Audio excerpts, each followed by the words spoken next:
the night the walls started whispering. The night was October 12, 1998. Long after Eastern State Penitentiary had closed its doors and become a historic site for tourists. The air outside was cold, the kind of cold that crept into your bones. Inside the abandoned cell blocks, the temperature dropped even lower. A group of 5 investigators from a small Philadelphia history team walked into Cellblock 12, one of the oldest and most isolated wings in the entire prison. They had come looking for answers, but the truth was waiting for them long before they arrived.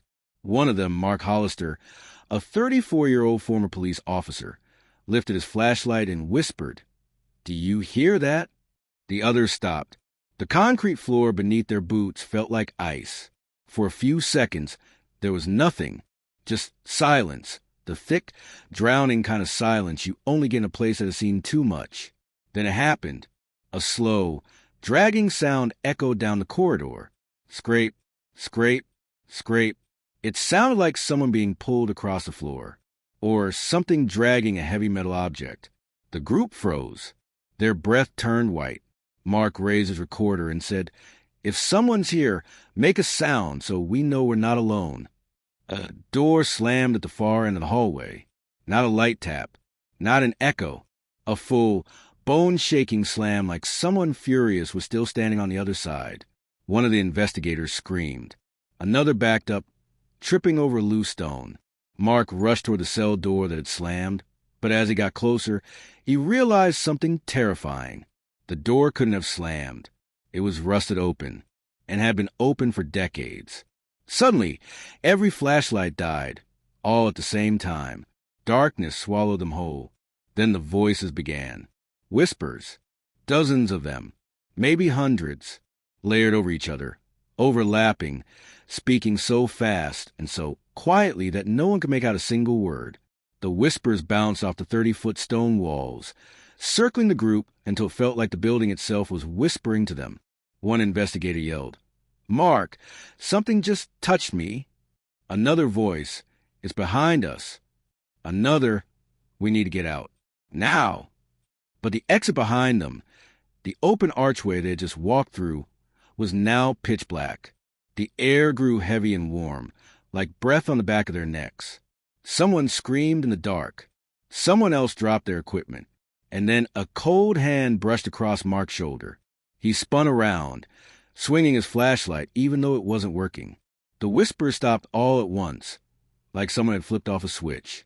Silence fell again, but this time, the silence felt worse.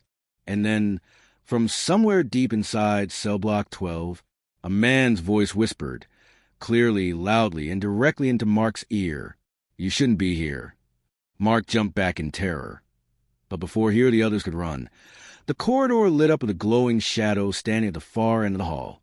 A tall figure, silent, still, just watching them. The group froze, terrified, blinded, unable to move. And that's where everything changed. Because that shadow, that figure, it shouldn't exist. Not in the real world. Not in 1998. Not in a prison that had already been closed for 27 years. But Eastern State Penitentiary has a dark history that refuses to stay buried. And what happened next is something no investigator has ever fully explained. Now let's go back to where it all began, nearly 170 years earlier, to understand why this prison became known as the most haunted place in America, the birth of a nightmare 1829-1840s. Long before tourists and investigators ever heard whispers in the dark, Eastern State Penitentiary was supposed to be a miracle, a new idea for America. In 1821, the state of Pennsylvania approved the construction of a massive, fortress-like prison designed around what they called the Pennsylvania system. The goal was simple: punish through total silence. No talking, no seeing other inmates, no human contact. Every prisoner was kept completely alone, 23 hours a day, in a stone cell so thick that not even a whisper could escape. By the time the prison officially opened in October 1829, it was unlike anything the United States had ever seen. The first inmate, Charles Williams, a 24-year-old from Philadelphia, was brought in for stealing a watch. When the iron gate slammed behind him, He had no idea he was becoming part of a history more terrifying than any punishment he could have expected. His cell was small, cold, and built with a single skylight that officers said was the eye of God. The idea was that inmates would reflect on their crimes, feel the weight of isolation, and become better men. But it didn't happen like that. Instead, the silence began to slowly break people. At first, guards reported men who paced their cells for hours, whispering to themselves.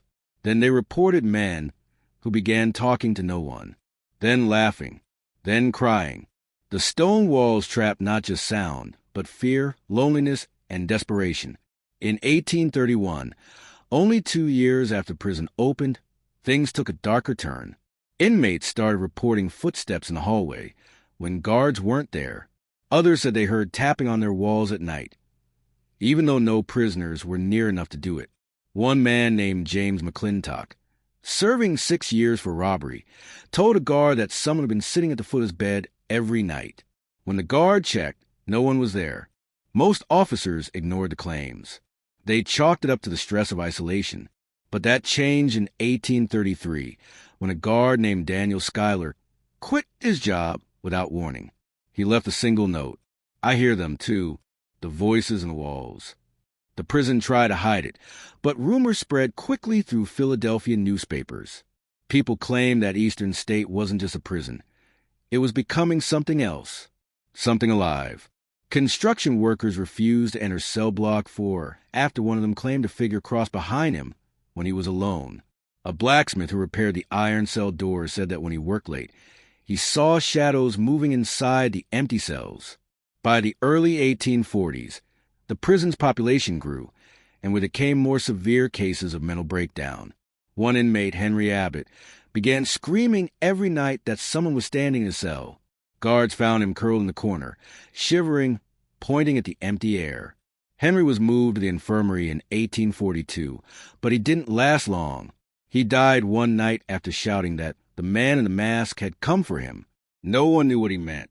No mask was found. No person was ever identified. But that phrase, the man in the mask, spread to the prison like wildfire. Inmates refused to sleep. Guards patrolled with extra lanterns. And cell blocks that were once silent now echoed with muffled cries. By the late 1840s, the Pennsylvania system was beginning to crumble. Too many men were losing their minds. Too many officers were refusing to patrol certain areas at night. Cell Block 12, in particular, gained a reputation. Inmates reported seeing shadows that didn't match their own. Others heard whispers coming from vents that were sealed. And then came the night that changed everything. In 1849, during one of the coldest winters Philadelphia had seen, a guard named Samuel Owens vanished while making his rounds. His lantern was found still burning on the floor. His keys were right beside it. The snow outside showed no footprints. The prison gate was locked from the inside. Samuel was never found. The prison tried to bury the story, claiming he must have collapsed and been removed for medical reasons.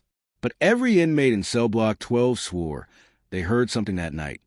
Something dragging across the floor for hours. Something that sounded like Samuel being pulled deeper into the prison. From that moment on, Cell Block 12 was seen as cursed. And the strange part? Visitors and investigators in the modern era still report the same dragging sound today. But this was only the beginning. Because what happened in the next decade would take Eastern State from strange to truly haunted in a way that even history books struggle to explain. And it all started with one inmate, whose story became the prison's darkest legend.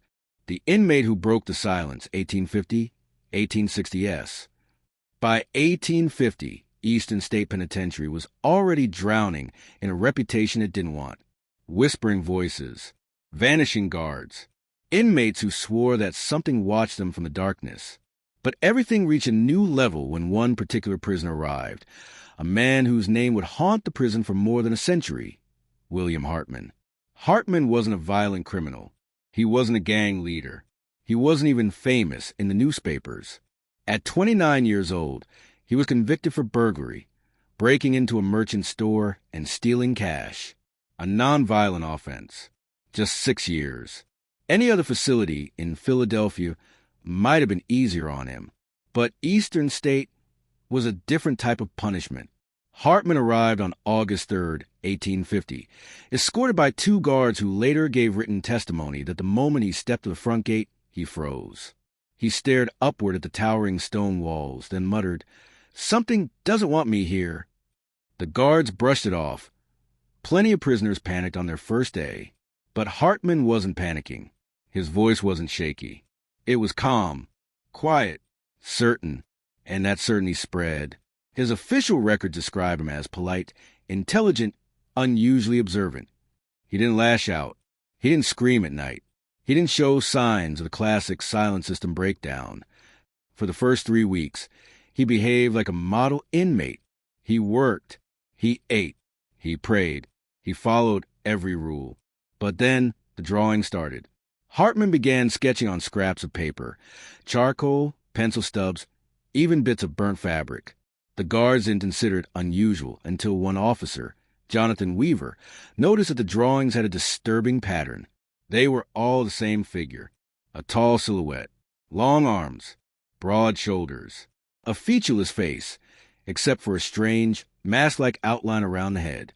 Officer Weaver confiscated the drawings and reported them to the warden, Samuel R. Wood. The warden dismissed it as imagination. "Isolation affects the mind," he said. "He's seeing things because he has no one else to look at." But then the guards realized something unsettling. Every drawing showed the figure standing inside Hartman's cell. More specifically, standing behind him. The first sign something was wrong happened on September 14th, 1850, when Hartman was found sitting cross-legged on his cot, unmoving, staring at the wooden cell door. His untouched breakfast sat in front of him. Officer Weaver stepped inside and said, "Hartman, are you all right?" Hartman didn't answer. Weaver stepped closer, still cautious. Prisoners in isolation were unpredictable. He asked again, louder, "Hartman." Hartman finally turned his head, but not toward the guard. He turned toward the corner of the cell, the empty corner. Then, in a quiet, steady voice, he whispered, "He's awake." Weaver's blood ran cold. He backed out of the cell, shut the door, and immediately requested that Hartman be evaluated by the prison doctor. But when Dr. Arthur Briggs arrived that afternoon, Hartman acted completely normal. He spoke politely. He answered questions clearly. He ate his meal. He asked for water. When the doctor questioned him about the "he's awake" comment, Hartman smiled faintly and said, "Just a dream, sir. I didn't sleep well." The doctor left, believing Hartman was stable. But the guards knew better, because the drawings continued. And this time, they were more detailed. In one charcoal sketch, the masked figure was shown with his hand on Hartman's shoulder. In another, its head was tilted sideways in an unnatural angle. In another, the figure had no legs, only darkness below the waist, like it was floating. And every face, every single one, was blank, featureless, except for the same mask-like outline. The guards argued about what to do. Some thought Hartman was losing his mind. Others believed quietly that he was seeing something real, something that himself had felt but never spoken about. The tapping in the cell walls, the sudden cold spots, the shadows that lingered too long. But things escalated when Hartman began writing messages on his cell floor, not with charcoal, not with pencil, with scratches, fingernails dragged across stone. Guards first noticed the markings on September 29th, 1850. Small symbols, lines, circles, strange patterns that didn't match any alphabet they recognized. Weaver reported it to the warden, who again insisted it was nothing more than paranoia. But the prison chaplain, Reverend Thomas Wilde, felt differently. He was one of the few people allowed to speak to inmates directly through the cell door. When he stood in front of Hartman's cell, he didn't see a disturbed man. He saw a terrified one. "William," the Reverend said calmly, "what are these symbols for?" Hartman took a long breath. "Protection." "From what?" Hartman hesitated, then leaned close to the door and whispered, "From the man who walks at night." The chaplain tried to ask more, but Hartman backed away from the door, shaking his head violently. He refused to speak another word about it. That night, Guards reported hearing Hartman pacing back and forth, muttering under his breath. Every few minutes, he stopped pacing and whispered, "He's here. He's watching. He's closer." By early October, the entire block knew something was wrong.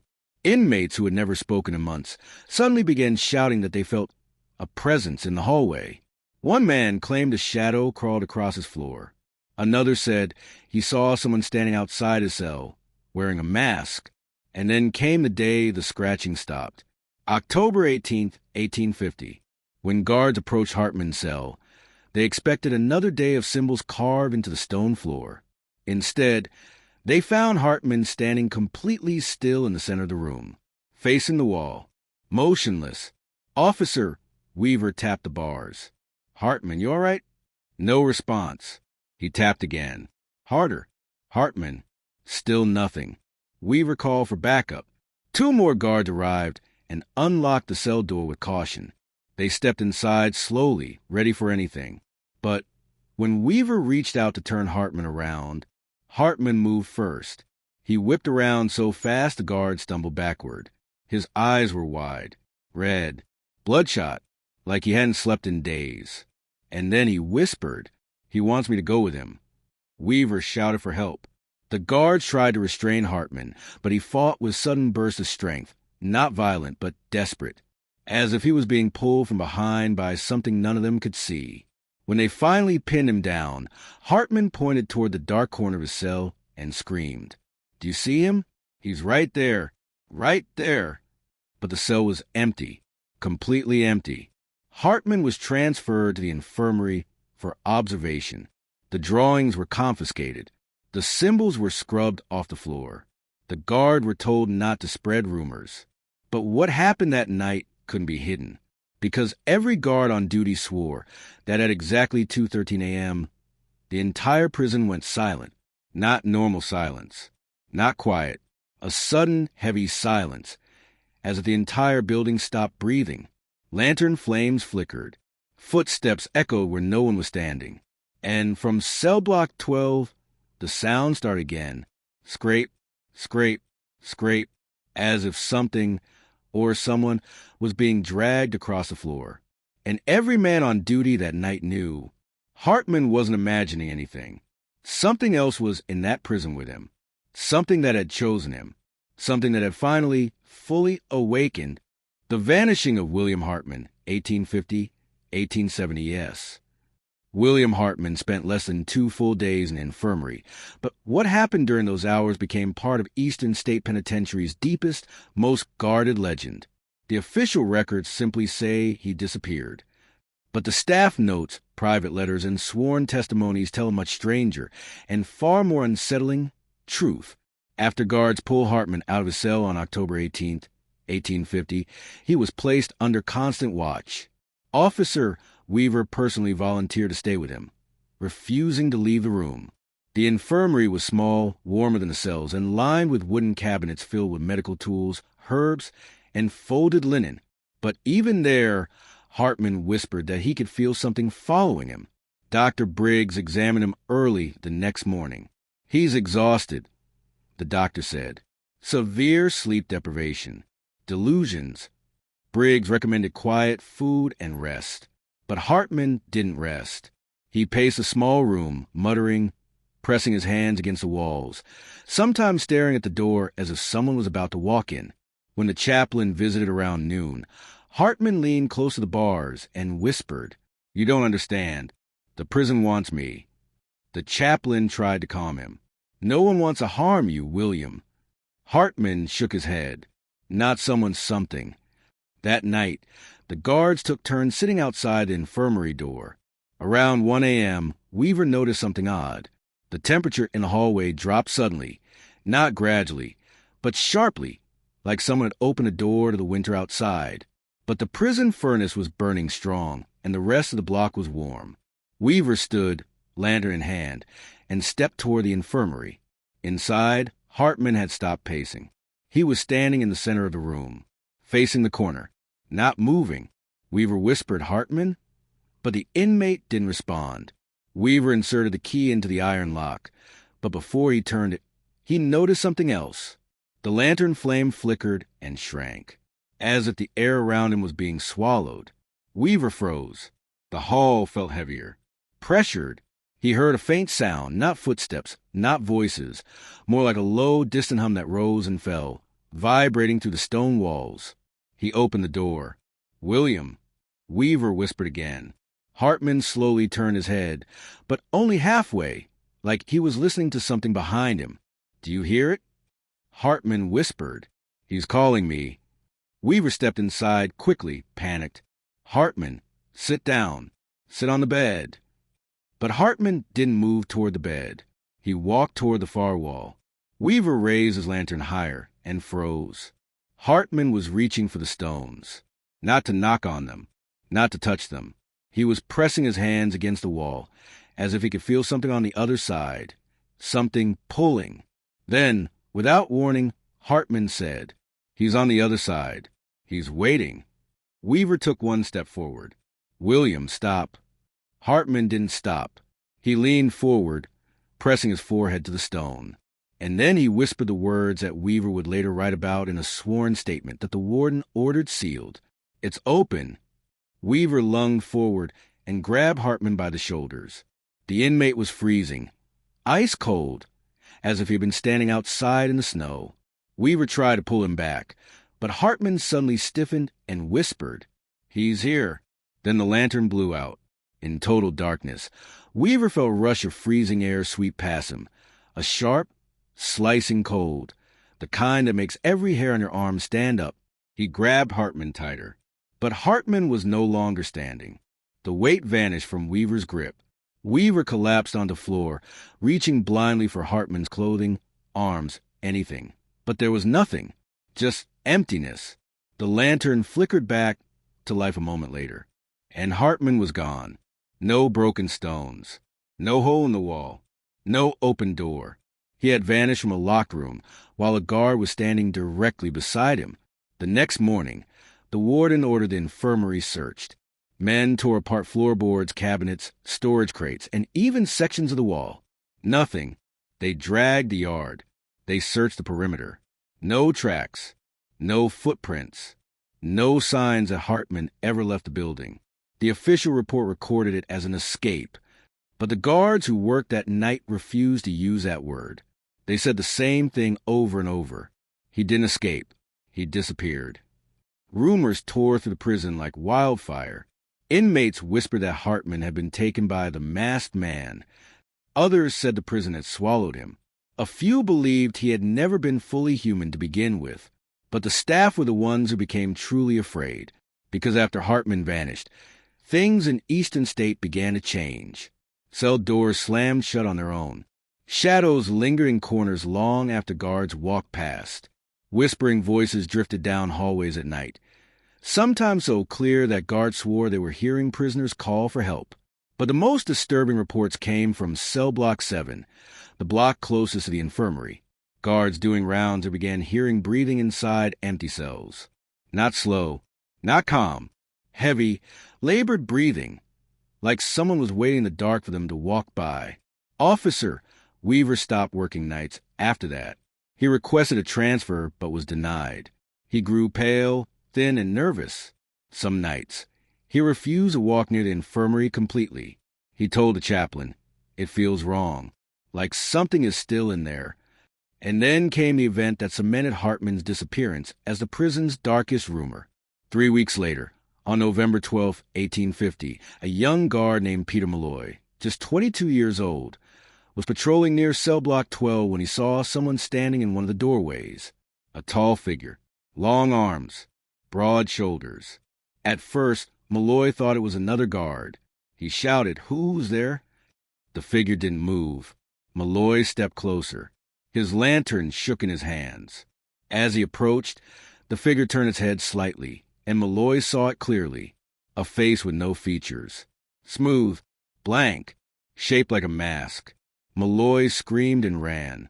When other guards arrived minutes later, there was nothing there. But Malloy swore that what he saw was not a hallucination. "It was watching me," he gasped, just like Hartman described. Word spread faster than the warden could stop it. The masked figure became a legend overnight. Guards refused to patrol Cellblock 12 alone. Inmates covered their cell windows during the night. Even Reverend Wild began carrying a small lantern with him everywhere he went. And then the scratches returned. Not in Hartman's cell, but in 10 different cells across 3 different blocks. Symbols, lines, circles. The exact same designs Hartman had carved into his floor. No inmate admitted to making them. No one even had the tools to do it. And the strangest part? Every symbol had appeared overnight.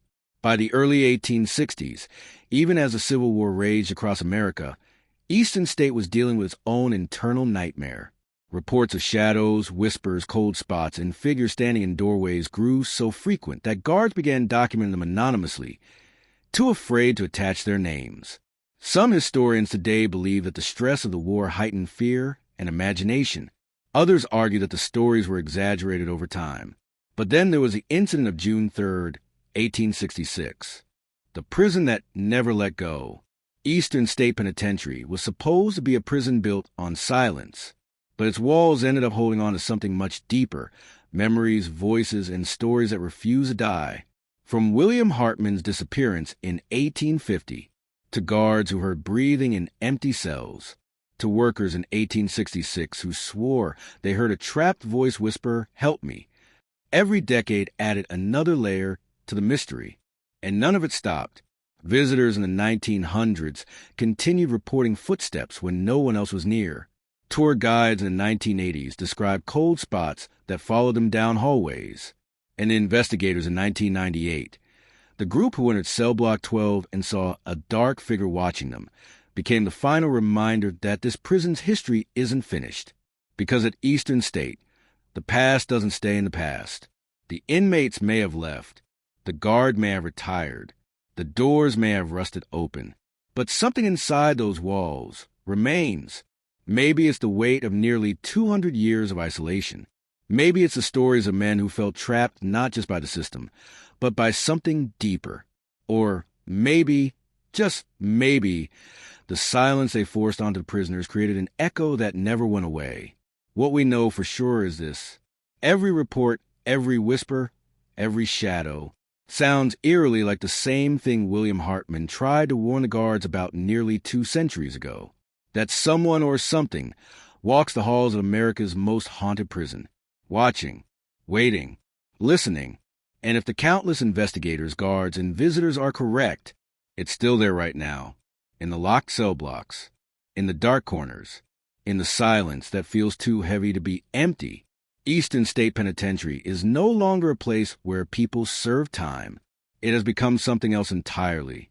A living museum of everything the prison system tried to hide, and everything time refused to erase. And one thing is certain: the story of the most haunted prison in America is far from over. As long as its walls stand, the whispers will continue, the shadows will linger, and the legend of William Hartman, the inmate who vanished without leaving a single mark, will remain the prison's biggest unanswered question. What really happened inside Eastern State? Who or what was watching the inmates all those years? And why does it still feel like the prison is waiting for someone else to hear its story? This was the dark history of the most haunted prison in America.